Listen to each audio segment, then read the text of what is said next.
Oremos a nuestro Padre Celestial para que Él sea el que nos enseñe. Padre nuestro que estás en los cielos, santificado y alabado sea tu bendito nombre. Señor, tú eres el Maestro, tú eres el que has de enseñar a cada uno de nosotros. Esperamos tu enseñanza, Señor. Te lo agradecemos en el nombre de Jesús. Amén. Amén. Quiero invitarles en esta mañana, hermanos, a buscar en el libro de Juan, capítulo 1.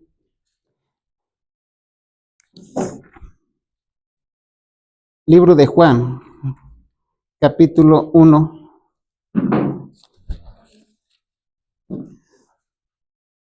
Voy a leer el versículo 40, versículo 41 y versículo 45.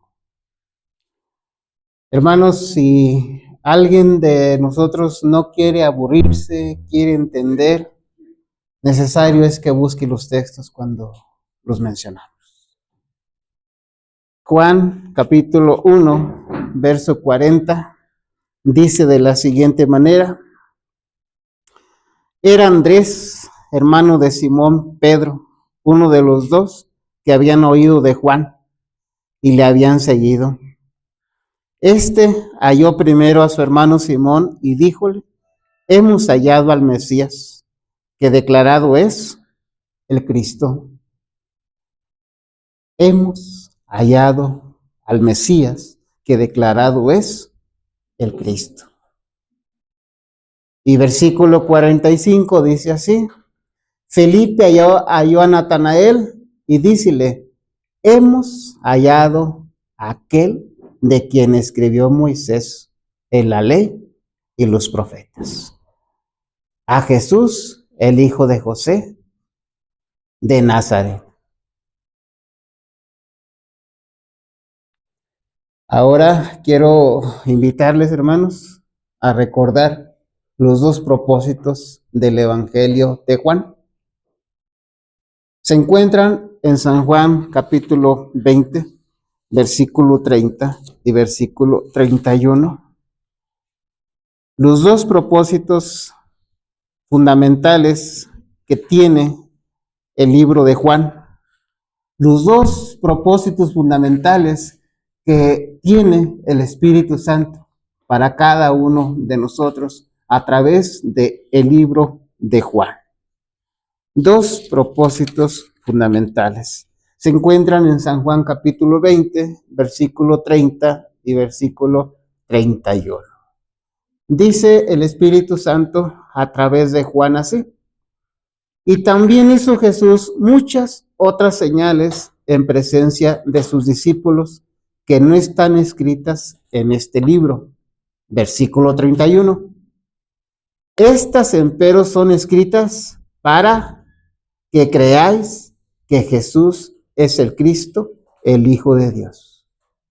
Propósito número 1, para que creáis que Jesús es el Cristo, el Hijo de Dios. Propósito número 2, y para que creyendo tengáis vida en su nombre. Una de las palabras que más se repiten en este evangelio, hermanos, una de las palabras que más se repite en el evangelio de Juan es la palabra creer. Y esta palabra la encontramos en estos dos propósitos. Alguien dice así: aquí encontramos un propósito evangelístico y aquí encontramos un propósito teológico. Pero ahí están esos dos propósitos. ¿Sí? Los leo otra vez, porque cuando tú lees el libro de Juan, sin escuela sabática, el propósito del libro de Juan, los dos propósitos, ahí están. Y ahora con la escuela sabática, los dos propósitos aquí nos los hacen ver de una forma más específica. Número 1, para que creáis que Jesús es el Cristo, el Hijo de Dios. Y número 2, y para que creyendo tengáis vida en su nombre. Una de las palabras que más se menciona en el libro de Juan es la palabra creer. Y si ustedes ven en el contexto del libro de Juan, esta palabra creer, hermanos, ¿Es una palabra de vida o muerte? Sí, ¿estamos entendiendo? ¿Qué sucede de acuerdo a Juan 3:16 con aquellas personas que no crean? ¿Notan cómo es de vida o muerte? Pero ¿qué sucede con aquellas personas que creen? Y para que creyendo tengáis vida en su nombre. Uno de los capítulos que en lo personal me gusta más del deseo de todas las gentes es el capítulo 73. El capítulo se llama así: no se turbe vuestro corazón. Y aquí en este capítulo, hermanos, se dan dos definiciones que son fundamentales. Se da una definición de lo que es pedir en el nombre de Cristo. Ahí está la definición, ahí está el concepto de una forma bien clarita. ¿Qué significa pedir en el nombre de Cristo? Número 1. Y número 2, se da otra definición. ¿Qué significa estar en Cristo? De una forma clarita, de una forma sencilla, aparecen estas dos definiciones. ¿Qué significa pedir en el nombre de Cristo? Y número 2, ¿qué significa estar en Cristo? Hermanos, no voy a repetir las definiciones. Aquí tengo el libro y las tengo subrayadas inclusive, pero no lo voy a hacer. Y ustedes saben por qué. ¿Por qué?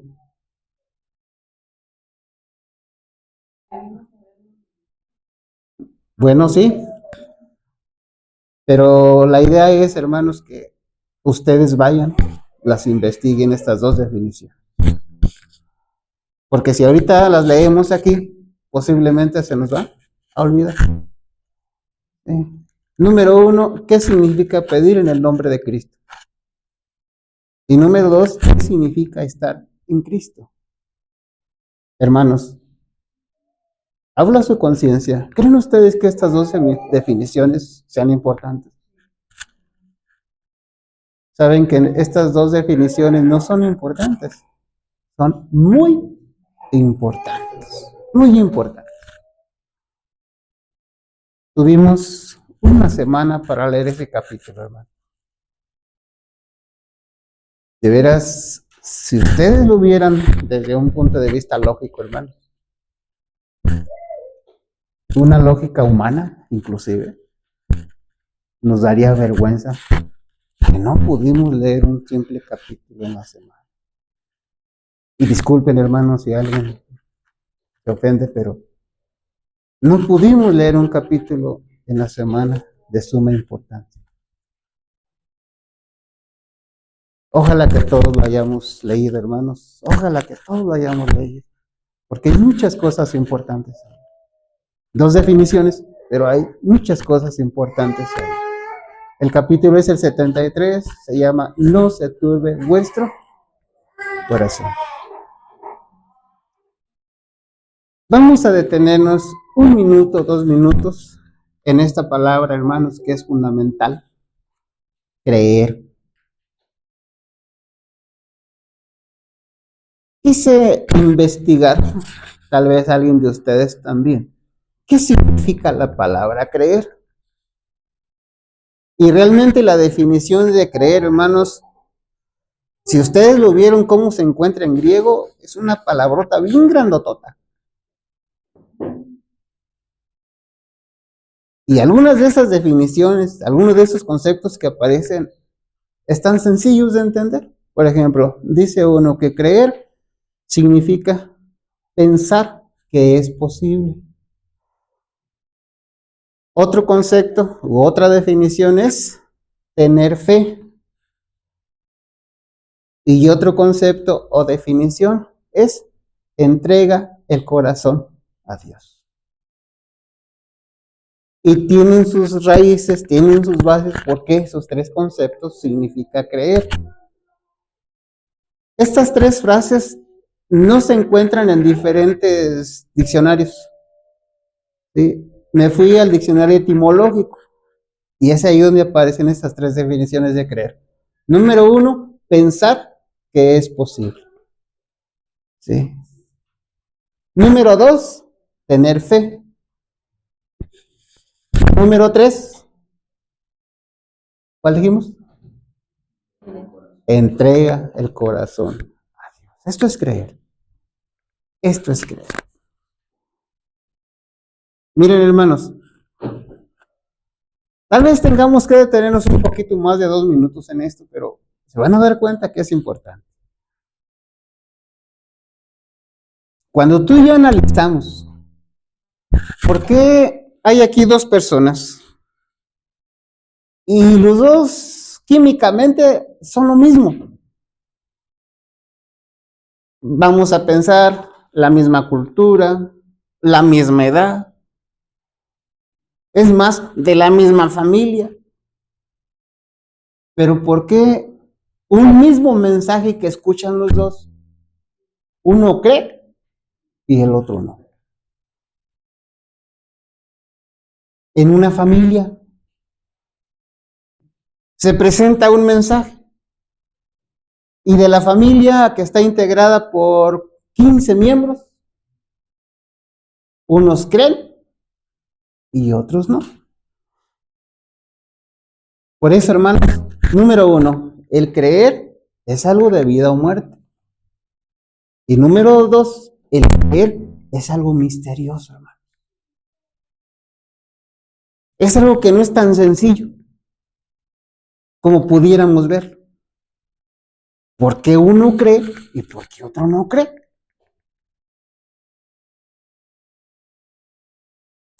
¿En qué parte de nuestro cuerpo se cree?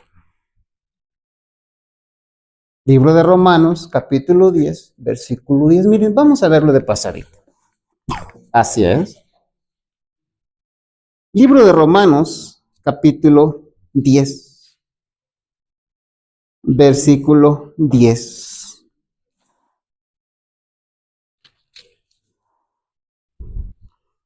Porque con el corazón se cree para justicia, más con la boca se hace confesión para salvación o para salud.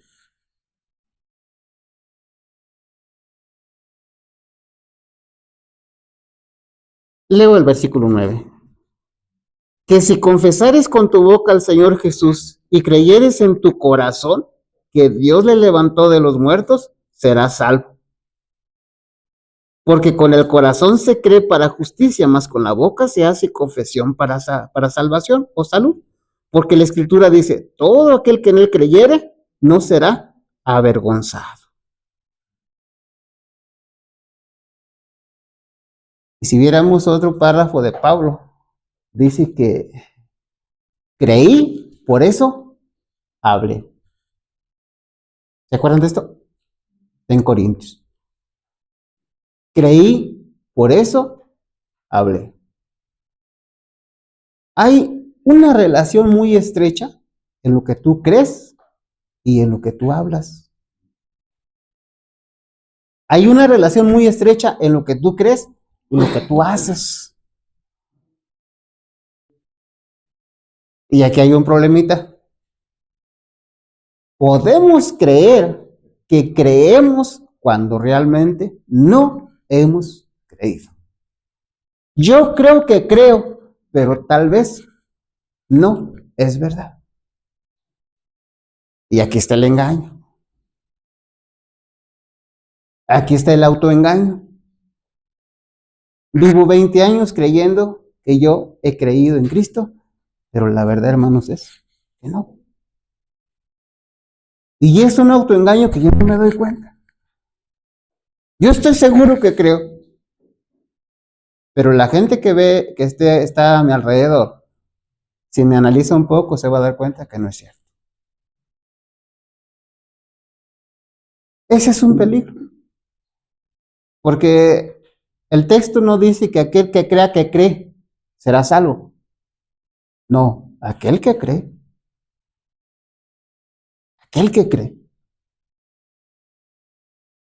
Hermanos, hasta aquí estamos entendiendo. Sí. Bien. Ahora vamos a hacernos una pregunta.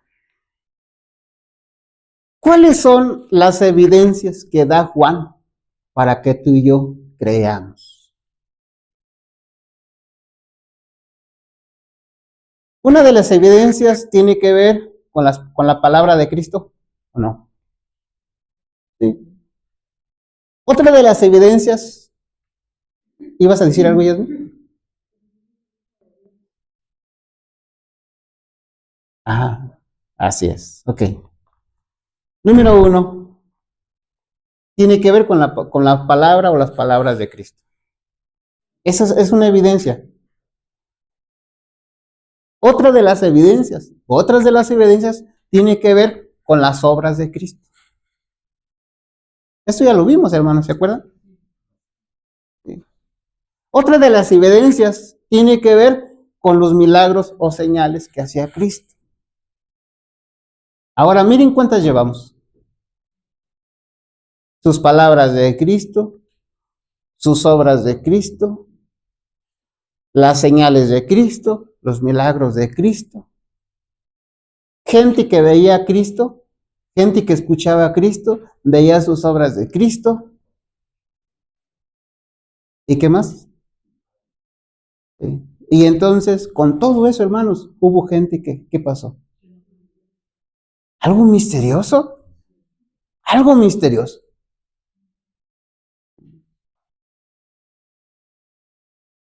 ¿Será que el plan del Espíritu Santo es que tú y yo creamos? Ahorita te doy la palabra antes que se me vaya la idea. ¿Será que el plan del Espíritu Santo es que todos crean? A ver, hermanos, ¿qué me dicen? Sí. Pero entonces, ¿por qué unos creen y otros no creen? ¿Ibas a decir algo? Sí, pues creo que comentando eso que estás diciendo, ya había señales, había obras, había prodigios, el mismo Cristo dio testimonio del mismo, el Padre Eterno dio testimonio de Cristo, las Escrituras daban testimonio de Cristo, pero ¿por qué unos creyeron y otros no creyeron? Bueno, en el estudio de la semana entendimos que los que no creyeron fue porque no quisieron creer. Simplemente fue su decisión. Ellos sabían, y dice que algunos de los que habían estado con Jesús estaban convencidos que Él era, pero decidieron no creer, porque si decidían creer en Él, tenían que cambiar su manera de vivir. Tenían que dejar sus pensamientos, tenían que dejar sus ilusiones de este mundo. Tenían que cambiar su carácter, tenían que cambiar sus malos hábitos. Y dice que era una carga que no estaban dispuestos a soportar. Entonces por eso decidieron no creer y otros decidieron pues creer en Jesús. Así es. Gracias. Un recurso más que se presenta en esta semana, hermanos, para que creamos en Cristo Jesús y para que creyendo en Él tengamos vida eterna, son las profecías. Son lo que ya se había escrito de Cristo. Y dentro de un momento vamos a mencionar cómo en la vida de Cristo se cumplieron muchas profecías. La lección se enfoca en Juan, pero hay muchas escrituras, muchos pasajes de la escritura donde se habla cómo se cumplen las profecías que ya estaban escritas cientos de años antes de Cristo. Hermanos, esto es una evidencia grande o pequeña. Imagínense qué interesante, hermanos. Y en alguna ocasión menciona a Cristo así: hoy se ha cumplido esta escritura delante de ustedes. Hermanos, eso debió de ser algo que tenía que hacer temblar a la gente. No de miedo, sino de admiración. Se cumplió. Tenía yo un poquitito de duda, pero con esto se acaba. No tenía temor de Dios, pero con esto Y no fue una vez. Ahora, hermanos, aclaro algo. Aclaro algo. Muchas personas dicen así. Jesús aconsejó a los discípulos para que ellos hicieran las cosas y esto hiciera parecer que la profecía se cumpliera. Hermanos, esto es algo tonto. Y una de las cosas que desbarata esta mentira es que hubo personas que no eran del pueblo de Dios. Y sin embargo, colaboraron para que la profecía se cumpliera. ¿Están de acuerdo con Jesús? Así es. Es ilógico que Jesús les hubiera podido aconsejar. Y esto tú tienes que saberlo. Porque algún familiar escéptico te va a decir esto. No, Jesús aconsejó para que se cumpla, hermano. La explicación es esa, sencilla. Hubo personas que no eran del pueblo de Dios, eran enemigos y cumplieron la escritura. El Dios en el cual tú y yo, hermanos, por la gracia de Cristo hemos creído, es el Dios todopoderoso, es el creador, es el que sabe todo, el que conoce todo y el que tiene el control del presente, pasado y futuro, el que tiene el control de la eternidad. Por eso en las profecías, para Dios no es limitante el tiempo, no es limitante los años, porque Dios puede decir, mira, va a pasar esto y pueden transcurrir miles de años y después de los miles de años, ahí está. ¿Cómo es que Dios tiene el control del presente, pasado y futuro, hermanos? La verdad, no lo sabemos.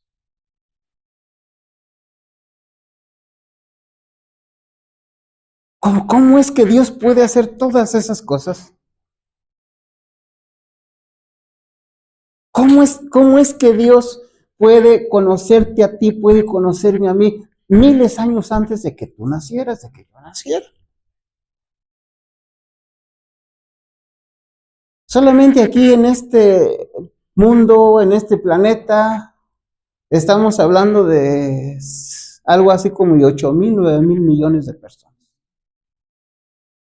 Y Dios conoce a cada uno como si fuera único. Hermanos, si ya conociera 8,000 o 10,000 millones de personas como si fuera uno, ya es mucho. Pero ahora si lo comparamos con el universo. Hermanos, ahora yo les hago una pregunta. Así como Dios conoce aquí en esta tierra que se llama ser humano, al hombre y a la mujer, ¿sí? ¿También conocerá a los animales? Mano. Imagínense qué Dios es el que nos ha llamado, hermano. ¿Con cuánta reverencia debiéramos de nombrar? ¿Con cuánta reverencia debiéramos de acercarnos a Él? ¿Con cuánta humildad debiéramos de postrarnos ante Él cada mañana, hermano?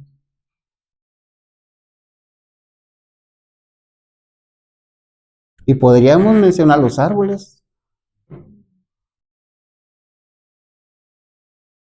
Es más, los elementos de la naturaleza, el viento, el fuego, el agua. ¿Cómo Dios tiene el control de todo? Jamás a Dios se le ha salido de control algo. Y jamás se le va a salir de control algo, jamás.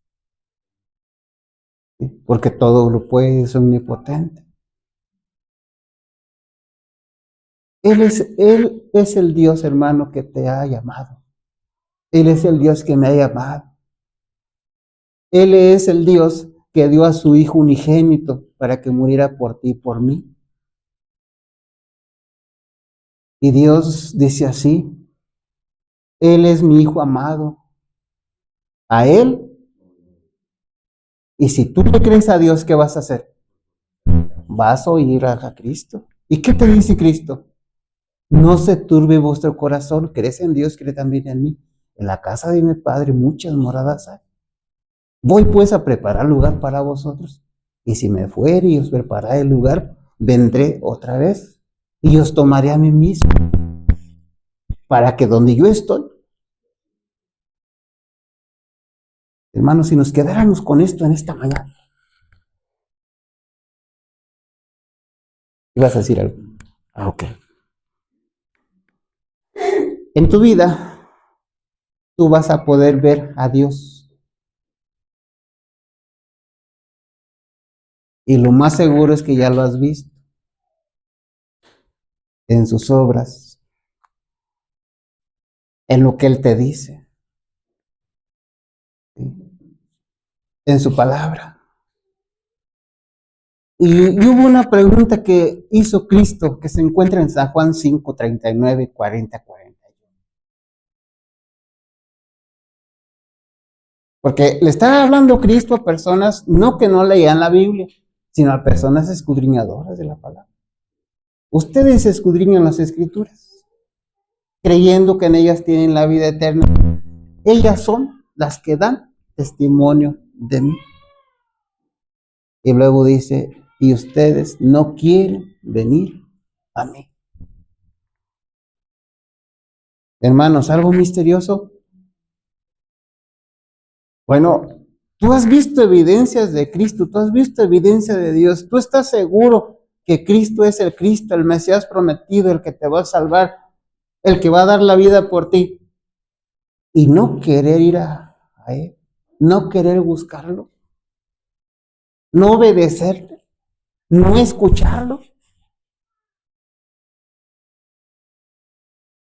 Cosas que a veces dices, bueno, ¿cómo puede pasar esto?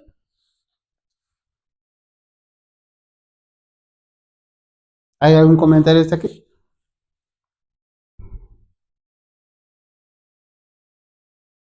Hasta este momento, ¿ibas a decir algo? No, nadie. Ok. Hasta este momento, hermanos, tomando en cuenta la lección número 1, 2, 3, 4, 5, 6, 7, 8, ¿te ha ayudado a ti el estudiar la lección o no te ha ayudado? ¿Y saben por qué hago esta pregunta, hermanos? Porque no dudo que haya alguien que no la ha estudiado. Así es. Dudo, o tal vez me atrevo a pensar que hay alguien que estudió una lección, luego en otra no, y así. Pero si ese fue tu caso, hermano, has perdido mucho. Por ahí dijo un hermano, hoy veo diferente el libro de Juan. Y alguien más va a decir, hoy entiendo más, hoy creo más. Hoy sé verdaderamente que Cristo es el Hijo de Dios. Hermanos, para que tú y yo creamos en Dios, hace falta la unción del Espíritu Santo. Para que tú estés segura que Cristo es el Cristo, es el Hijo de Dios, es Dios, hace falta el Espíritu Santo. Es el que convence. Hace falta el Espíritu Santo en tu vida a cada momento y a cada instante. Las palabras que salieron de Natanael, hemos hallado al Mesías, del cual escribieron los profetas. Y aquella gente que escuchó, inmediatamente se les vino a la mente los profetas, lo que habían dicho de Jesús. Zacarías, Isaías, Miqueas, Daniel. Miren, hermanos, ustedes, cuando tengamos la oportunidad de platicar con una persona de otra religión que no sea cristianismo, vamos a darnos cuenta de la diferencia que hay entre el Dios que él cree y el que creemos nosotros. Vamos a darnos cuenta de la cercanía que ha tenido el Dios verdadero con nosotros y la cercanía que la ha tenido otro Dios con aquellas personas. Y se darán cuenta que en la mayoría de los casos, hermanos, es una diferencia tan grande. Porque las evidencias que Dios ha dado en su palabra, de que Cristo es el Mesías, de que Cristo es Dios, sí, hermanos, son evidencias que en ninguna otra religión ustedes la van a poder encontrar con otro Dios, con otro profeta. Llámese Mahoma, llámese Buda, como ustedes quieran. Ahora, cuando tú te das cuenta de esto, hermanos, ¿no te sientes feliz, contento, satisfecho de que el Espíritu Santo te haya dado la oportunidad y la bendición especial para que tú creas, que tú te das cuenta que si no fuera por el Espíritu Santo, no creyeras?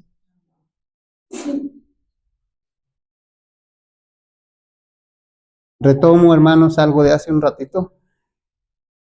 El Espíritu Santo desea que todos crean, pero ya ustedes lo dijeron. Hay quien decide no creer. Hace uso de ese regalo que Dios le dio que se llama libre albedrío. Y si esta persona que decide no creer, tú eres su esposo, eres la esposa, hermano, lamento decirte que tú no puedes hacer nada para que aquella persona crea.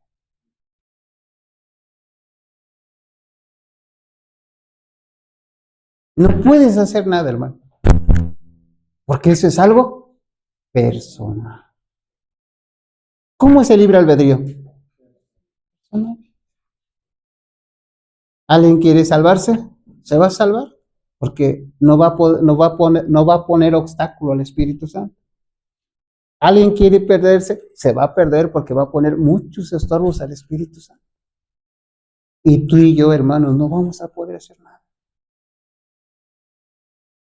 Ahora, ¿hay algún mérito en ti y en mí de haber creído? Ninguno, hermano. No. Únicamente lo que hicimos nosotros es no poner obstáculo al Espíritu Santo. Fue todo lo que hicimos. Ceder. ¿Sí? Y las personas que no creen, bueno, ponen obstáculos. Ya los mencioné aquí hace un ratito. ¿Por qué? Ponen obstáculos. La importancia de creer, la importancia del Espíritu Santo en tu vida y en mi vida para creer en Cristo, para estar seguros que Cristo es el Mesías, para estar seguros que es el Hijo de Dios y creyendo en Él tengamos vida. Esa es la promesa. De tal manera amó Dios al mundo que ha dado su Hijo unigénito para que todo aquel que en Él crea no se pierda y tenga vida eterna. Hermano, cuando esto llegue a su fin, muchas de las personas que hoy nos decimos creer, nos vamos a dar cuenta que no creímos. No creímos. Y en la historia se registran algunos eventos. Hubo una ocasión donde estaban 30,000, 50,000 personas esperando el regreso de Cristo. Y cuando Cristo no vino, muchísimos hermanos, tal vez, no sé, un 98%, dijo así: yo ni creía. Yo porque me trajo mi papá. Yo porque mi esposa, cómo daba lata. Por eso estoy aquí, pero 98%. Así es. Y entonces, esas son evidencias, hermanos, que hoy nosotros podemos ver en la historia. El porcentaje del creyente y del incrédulo. ¿Me hago entender cuando digo esto? Sí. Por ejemplo, miren, en el tiempo de Noé, ¿cuántos creyeron? ¿Contra cuántos miles que no creyeron? Miren. Ahí, ¿qué porcentaje sería, hermanos? 1000 a 1, 100,000 a 1, un porcentaje demasiado muy grande. Tal vez hubiera sido un poquito más lógico decir, bueno, hubo un porcentaje que creyó y otro que no creyó. El, el 90%, no, el 50% creyó y el 50% no creyó. Tal vez sonara un poquito más razonable. Pero hermanos, miren, de millones de gente, solamente 8 personas creyeron, aquellos que vivían en el tiempo de Noé. Vamos a ver el libro de Lucas capítulo 2 y versículo 32. Vamos a llegar dentro de un momento, hermanos, a algo muy importante. No pierdan, por favor, el hilo. Ahí vas a decir algo. Sí, nada más, bueno, para confirmar, que tristemente, bueno, lo que comentabas, a veces queremos mucho a nuestro papá, queremos mucho a nuestra mamá, a nuestro hermano, a nuestros hijos, pero no podemos hacer nada, hermanos, absolutamente nada por ellos. Y quiero dar la cita bíblica, bueno, para que tenga fundamento. Ezequiel capítulo 14, versículo 14. Si estuviesen en medio de ella estos 3 varones, Noé, Daniel y Job, ellos por su justicia librarían únicamente sus propias vidas, dice Jehová el Señor. No podrían salvar a nadie más, ni a hijo, ni a hija, ni a nadie. Así es. Primera de Samuel, capítulo, no lo busquen, solamente se los menciono. Primera de Samuel, capítulo 3, dice así. Estaba en el santuario Samuel. ¿Quién lo había llevado ahí? Ana. Estaba en el santuario, ministraba en el santuario. Y dice la palabra que todavía no conocía a Jehová. Por eso, hermanos, si en alguna parte del mundo hay alguien que se contenta con que el hijo esté en la iglesia, la hija esté en la iglesia, hermano, no es suficiente. No es suficiente eso. Estar en Cristo, ya lo que de la cita que mencionamos hace un rato, ¿no? ¿Qué significa estar en Cristo? Por eso considero importante la cita. Ahí está. Bien, hermanos, vuelvo a decir lo que dije hace un ratito. No. Posiblemente lo que no habíamos entendido de lecciones anteriores, en esta semana lo entendimos. La importancia de las profecías. Cómo Dios nos muestra las profecías. De Cristo ya se habló. Cuando Cristo estuvo aquí cumplió muchas profecías. Vuelvo a decir, como estamos estudiando el libro de Juan, bueno, se centra la lección ahí, pero en toda la Biblia hay profecías. Libro de Lucas capítulo 24, versículo 27 y versículo 44. ¿Recuerdan esos textos? Si quieren vamos a buscarlos de pasadita. Alguien que los tenga levanta su mano y les damos oportunidad de leer. 24, versículo 27 y versículo 44. 2 objetivos en la vida, o 2 objetivos del libro de Juan, hermanos. Que estemos seguros que Cristo es el Mesías, el que te puede salvar, y que creyendo en Él tengamos vida eterna. Tenemos ya las 2 citas. Lucas 24, versículo 27. ¿Qué dice Cristo ahí? ¿Alguien que lo lea, por favor? Y comenzando desde Moisés y siguiendo por todos los profetas, les declaraba en todas las escrituras lo que de él decía. Hasta ahí, permítame, hermana. Está hablando ahí Cristo. Pueden ustedes comprobarlo. Ahora, hay una pregunta ahí que hago. ¿Cuántos de los profetas habían hablado de Cristo, hermano? ¿Escucharon? Todos. Todos los profetas hablaron de Cristo. Todos. ¿Sí? Hermanos, y aun cuando faltaba mucho tiempo para que naciera la hermana Juay, ¿qué creen? También ella habló de Cristo. Mirábamos semanas atrás el testimonio de Jesucristo, ¿verdad? Bien. El otro texto, versículo 44. Luego les dijo, estas son las palabras que os hablé, estando aún con vosotros, que era necesario que se cumpliera todo lo que está escrito de mí en la ley de Moisés, en los profetas y en los salmos. A ver, hermana, no se pare. No se perdona, no se asiente, discúlpeme. Versículo 45. Entonces les abrió el entendimiento para que comprendieran las escrituras. Hermanos, apelo a su conciencia de ustedes. ¿No será bueno que tú y yo le pidamos a Dios que nos abra qué? El entendimiento. Porque si no, ¿qué va a pasar? No vamos a comprender las escrituras. No vamos a comprender las escrituras.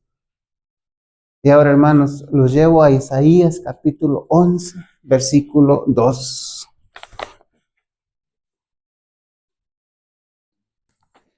Isaías capítulo 11, versículo 2. No es otro tema este que voy a tocar aquí, es el mismo. Isaías capítulo 11. Con la ayuda de Dios, hermanos, estamos preparando un tema de este capítulo. Pero nos estamos enfocando del versículo 1 al 5. Pero aquí ahorita vamos a mencionar solamente 1 y 2. Bueno, tal vez leamos más. Decía Lucas 24:45 que había hecho Cristo. Les había abierto el entendimiento. Y la pregunta, hermanos, ¿no será bueno que también nosotros le digamos a Cristo que abra nuestro entendimiento para comprender las escrituras? Y entonces vamos a conocer el fondo de esto, hermanos. Isaías capítulo 11 dice así. Y saldrá una vara del tronco de Isaí y un vástago retoñará de sus raíces. ¿De quién está hablando? De Cristo. Y reposará sobre él el espíritu de Jehová. Reposará sobre él el espíritu de Jehová. Vamos a conocer un poquito. ¿Cómo es el espíritu de Jehová? Espíritu de sabiduría y de inteligencia, espíritu de consejo y de fortaleza, espíritu de conocimiento y de temor de Jehová. Y hará el entender diligente en el temor de Jehová. Saben, hermanos, que hay una versión que la palabra inteligencia la pone ahí como entendimiento. ¿Lo viste eso o no? Así es. Así es. Cuando tú le estás diciendo a Dios, Señor, abre mi entendimiento, ¿qué le estás diciendo? Dame tu espíritu. Dame tu espíritu. Y cuando Dios te da el Espíritu Santo, te da la capacidad de entender, la capacidad de comprender las escrituras. Y entonces te da todos los demás atributos, sabiduría, temor de Jehová, y te hace entender el temor de Jehová. Alguien lo menciona así como 7 dones del Espíritu. Y en su momento, si Dios quiere, bueno, vamos a verlo más detallado, esto que es muy importante. Una persona, hermanos, que le interesa mucho las cosas del mundo, le interesa mucho lo que hay aquí en esta tierra. Vamos a ser bien honestos y bien sinceros. ¿Creen ustedes que algún día puede ser capaz de en una forma honesta decirle a Dios, Señor, abre mi entendimiento para comprender las escrituras?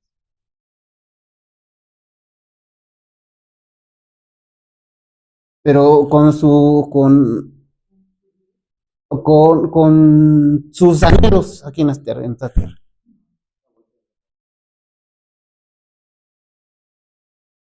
Porque sus anhelos, sus metas, ¿dónde están? Le convendría decirle, Señor, dame tu Santo Espíritu. A ver, de acuerdo a ella. No. Por eso no creyeron aquellos. Así es. Así es. Así es. Por eso, hermanos, miren, cuando tú oras por una persona, ve lo que estás pidiendo por esa persona. Analiza lo que vas a pedir por esta persona. Porque si tú simplemente pides que le vaya bien en todo, posiblemente estás pidiéndole que le vaya bien como él piensa, como ella piensa, en lo terrenal. Y entonces, cuando en un momento de lucidez, en un momento se da cuenta que todo esto no sirve, todo esto, voy a decirlo como dice la Escritura, es basura, es estiércol. Cuando en ese momento le dice a Dios, Señor, ayúdame. Ahora veo que esto no sirve, ahora veo que he dejado lo más por lo menos. Señor, ayúdame. Dios va a dar ahora sí el objetivo correcto, el espíritu de entendimiento. Hermanos, ¿recuerdan el hijo pródigo? Y aquí tengo que decir algo. ¿Cuánto tuvo que pasar el hijo pródigo para que eso sucediera? ¿Cómo es que Dios prepara a la gente para que haya en la gente ese momento de lucidez? ¿O cómo es que Dios permite que pasen cosas para que llegue ese momento de lucidez? Lo hemos comentado ya alguna vez, hermanos, que mucha gente allá en el Cerezo así decía: yo estoy aquí pagando algo que no hice, soy inocente, pero gracias a eso yo escuché las cosas de Dios, porque si no hubiera sido por eso, jamás yo hubiera conocido a Dios. Y saben, hermanos, que más de una persona está diciendo estas palabras o dijo estas palabras porque habían matado a su papá. Más de una persona dijo esto por pérdidas que había tenido. Y tú y yo, hermanos, por la gracia de Cristo, podemos decir estas palabras: gracias, estoy aquí, sin tener que haber visto una pérdida. Gracias a Dios por eso.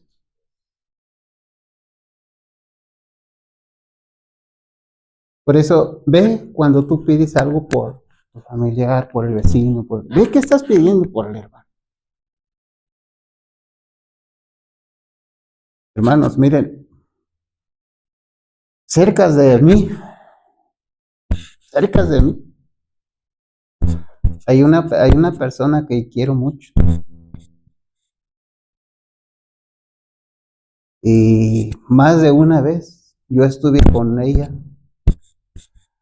y ella decía así: Señor, yo quiero que me traigas a mis hijos.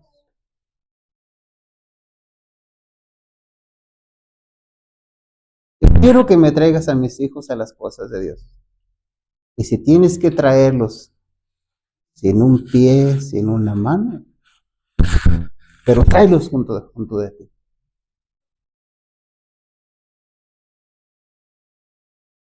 Y hermanos, y si pudiéramos ver cómo Dios actuó, bueno, yo lo vi gracias a Dios, cómo Dios actuó. ¿Sí? Y aquí pudiera dar nombres, porque una de esas personas aquí está hoy. Y que estuvo a punto de perder un pie. Pero ahí está el milagro de Dios.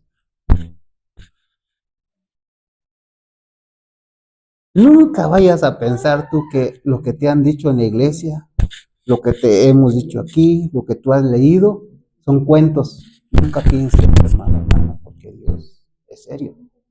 Y Dios es vivo. Dios está vivo, hermano.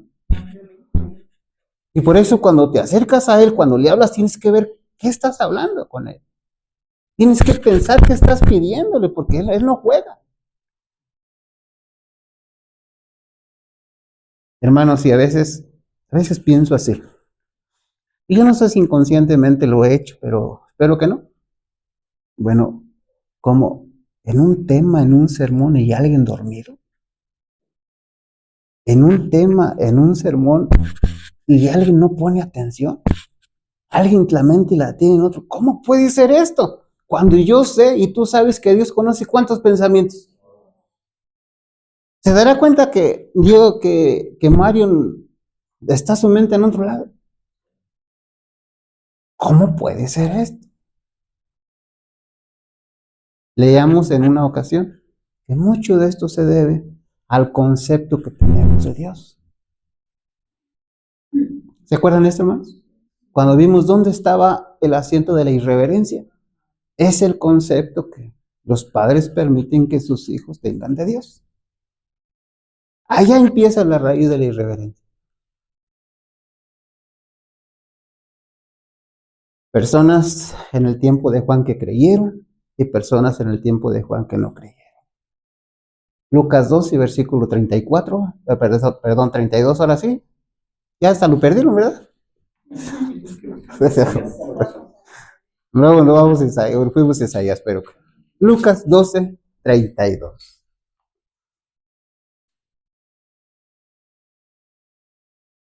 Hermanos, en lo que buscan el texto les digo, si alguien no cree en Dios, hermanos, platique con él y dígale así, Señor, yo no creo en ti.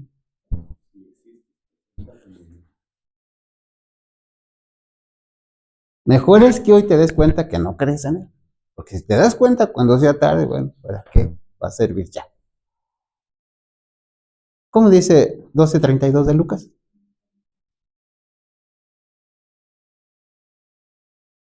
No temáis, manada pequeña, porque a vuestro Padre le ha placido daros el reino. Para este tiempo, hermanos, serán poquititos los que creen. Pero en esos poquititos Dios quiere que estés tú y esté yo. Por eso mandó el libro de Juan. Por eso te manda la escritura. ¿Cuánta autoridad le dio Cristo a la escritura? ¿Cuánta autoridad le dieron los apóstoles a la escritura? ¿Cuánta autoridad le debes dar tú, le debo dar yo a la escritura? La escritura, otra forma de decirlo, ¿cómo es? La palabra de Dios. Y cuando tú analizas esto, palabra de Dios, te darás cuenta que es grande. Tiene peso. Palabra de Dios. Escrito está. Jehová dijo. No, no un gobernante. A lo mejor se equivocó el gobernante. No, no. Jehová dijo. Jesús dijo. Y si Dios dijo, hermanos, Dios dijo. Y nunca va a cambiar de forma de pensar. Dios dijo y se acabó, dijeron por ahí. Siempre, hermanos, el pueblo de Dios no ha sido mucho. Y ahí tienes tú que abrir los ojos, tengo que abrir los ojos. Yo, el pueblo de Dios no ha sido mucho, ha sido poquititos. Y que en esos poquititos estés tú, esté yo, que en esos poquititos esté tu familia. Qué privilegio más grande, hermano. Familias numerosas, ninguno creyó. Familias numerosas, 2 o 3 creyeron, uno creyó. Pero ese es el pueblo de Dios. Siempre ha sido poquito el pueblo de Dios, hermano. Por eso, como dijo Pablo, ocupémonos de nuestra salvación con temor y temblor. No vaya siendo que yo habido sido heraldo para uno, yo mismo venga a ser. Qué triste. ¿Hago una pregunta? ¿Eres tú? Solamente piensa la respuesta, no la digas. ¿Eres tú de las personas que crees o eres de las personas que no crees? Hay una relación directa en lo que crees con lo que haces. Hay una relación directa en lo que crees con lo que dices. Hay una relación directa en lo que crees con tu forma de comer, con tu forma de vestir, con tu forma de ser. Hay una relación directa. Hermanos, ¿me hago entender?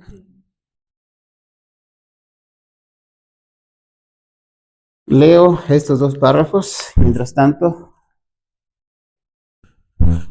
si ustedes tienen algún comentario, lo hacen. Y de una forma rapidita vamos a pasar a las profecías. Pero vamos a leer estos dos párrafitos. Como un áureo tesoro, la verdad había sido confiada al pueblo hebreo. Estoy en la parte del viernes, ¿ya se dieron cuenta, verdad? Como un áureo tesoro, la verdad había sido confiada al pueblo hebreo. El sistema de culto judaico que llevaba la firma celestial había sido instituido por Cristo mismo. Las grandes verdades de la redención se hallaban veladas tras los tipos y los símbolos. Sin embargo, cuando Cristo vino, no conocieron a aquel a quien señalaban todos los símbolos. Tenían la palabra de Dios en sus manos. ¿Y qué sigue diciendo? Pero las tradiciones que habían pasado de una generación a otra y la interpretación humana de las escrituras escondieron de su vista la verdad tal cual es en Jesús. Si había perdido la significación espiritual de los escritos sagrados, el lugar de depósito de todo el conocimiento estaba abierto ante ellos, pero no lo sabían. Ay, hermanos, no podríamos pensar como iglesia de praderas que así como pasó allá, puede pasarnos a nosotros. No podemos pensar esto, hermano. Porque miren, es muy fácil decir, así mismo pasó ahí en Camelinas, o así puede pasar en Camelinas Tecnológico X. Pero vámonos más cerquitas, hermano. ¿No será que así puede pasar contigo, que así puede pasar conmigo? Por eso tenemos que estar con los ojos bien abiertos. Por eso tenemos que ir cada mañana a Dios y consagrarnos a Él.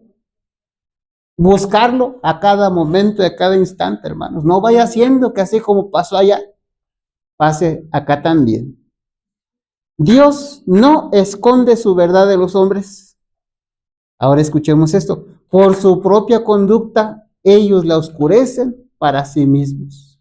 Cristo dio al pueblo judío abundantes evidencias de que era el Mesías, pero su enseñanza exigía un cambio decidido en su vida. Ellos vieron que si recibían a Cristo, debían abandonar sus máximas y tradiciones favoritas y sus prácticas egoístas e impías. Exigía un sacrificio al recibir la verdad invariable y eterna. Por lo tanto, no admitieron la más concluyente evidencia que Dios pudo dar a fin de establecer la fe en Cristo. Profesaban creer en las escrituras del Antiguo Testamento y sin embargo rehusaron aceptar el testimonio que contenían con respecto a la vida y el carácter de Cristo. Tuvieron miedo de ser convencidos, no sea que se convirtieran y se vieran obligados a abandonar sus opiniones preconcebidas. El tesoro del Evangelio, el camino, la verdad y la vida estaba entre ellos, pero rechazaron la dádiva más grande que los cielos pudieron conceder. Y esto, hermanos, puede pasar en praderas. Si tú y yo rechazamos a Cristo, estamos perdidos. ¿Cuánto tiempo te da Dios o te ha dado Dios para que creas en Él?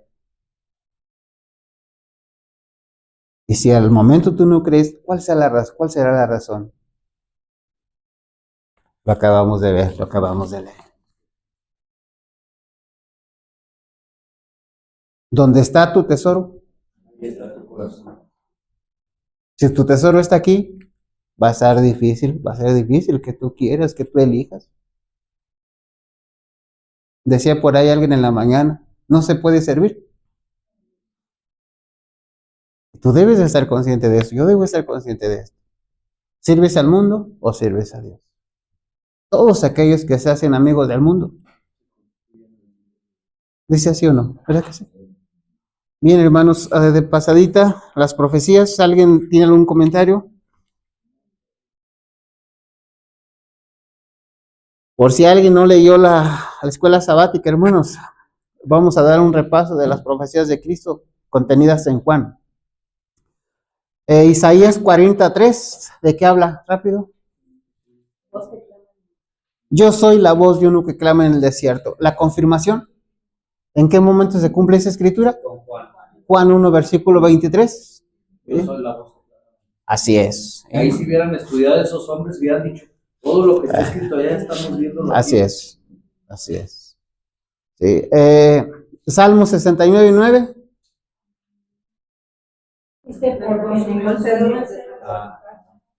Y no hagáis de la casa de mi padre casa de mercado. ¿Sí? Salmo 69, 9. Sí, sí, sí. Esto dice, ¿sí? Mira, hermanos, es lo bonito. Mira, cuando tú lees la escritura todos los días y aquí alguien está predicando, no menciona lo que tú leíste en la semana, pero cuando menciona su tema, ¿qué dices tú? Lo leí en la semana, lo leías. Eso es lo bonito. ¿Sí me hago entender? O incluso también hemos escuchado a alguien predicar alguna profecía, algo y decimos, eso es lo que está pasando. Así es, sí, sí, sí. ¿Ya lo había leído o lo leyó? ¿O lo vio? Jeremías 2:13. ¿Esto está relacionado con Juan? ¿Con quién? ¿Juan qué? Juan 7:38. Ok. Números 9:12. ¿Esto se cumple en dónde? 36, ¿verdad? Ajá. Bien. Salmo 118:26. Así es. ¿Esto se cumple en Juan? 12:13. Así es. Zacarías 9:9. Ok. Hay varias profecías de Juan, hermanos, como decíamos hace un rato. La lección de escuela sabática se centra en Juan y por eso habla de las profecías relacionadas con Juan, cómo se cumplen ahí, pero a lo largo de todo el libro, hermanos, van ustedes a encontrar muchas profecías mesiánicas. De hecho, hay salmos mesiánicos, hay salmos donde está hablando de Cristo. Isaías 53, ¿de quién está hablando? De Cristo. Lo bonito de todo es que Isaías se escribe 700, 800 años antes de que Cristo naciera. Eso es lo bonito de todo. ¿Sí? ¿Se acuerdan cómo Dios le habla a Ciro? Y habla de Ciro 150 años antes de que Ciro viniera. Miren qué bien, hermanos. Dicen los que saben que en el ADN de cada uno, ¿qué pasa ahí? Ahí está escrito el nombre de Dios. Y también otra cosa, ahí está escrito todo de ti, toda la información tuya. Hermanos, hemos creído en el Dios verdadero. Amén. Hemos creído en el Dios todopoderoso. Hemos creído en el Dios que dio a su Hijo para que muriera por ti y por mí. Hermanos, en el nombre de Cristo, no defraudemos a Dios. No le fallemos a Dios, hermano. Porque la verdad es que Él no merece que le fallemos. Él no merece que nosotros le rechacemos. Él no merece que no creamos en Él. Él no merece que decidamos algo que no sea Él. Hermanos, Dios puede bendecir a cada uno de nosotros. Y que al término del libro de Juan, todos hayamos creído que Cristo es el Hijo de Dios. Y creyendo, tengamos vida en su nombre. ¿Alguien tiene algún comentario? Evidencias de que Cristo es Dios, su palabra, sus milagros, ¿sí? Sus profecías, ¿sí? La escritura. Hermano, hablo a tu conciencia y te hablo a ti. ¿Qué más necesita hacer Dios para que tú creas en Él? ¿Qué más necesita hacer Dios para que tú te acerques a Él? Para que tú le busques, para que tú le encuentres, porque le busques de todo tu corazón. ¿Qué más necesita hacer Dios? La respuesta, hermanos, es que Dios lo hizo todo, lo está haciendo todo. Alguien dijo así, la salvación que Dios nos ofrece, ni siquiera nosotros tenemos que tomarla, porque Él viene y nos la pone donde debe de estar. ¿Algún comentario? Dios nos bendiga a todos y que su Santo Espíritu nos acompañe siempre.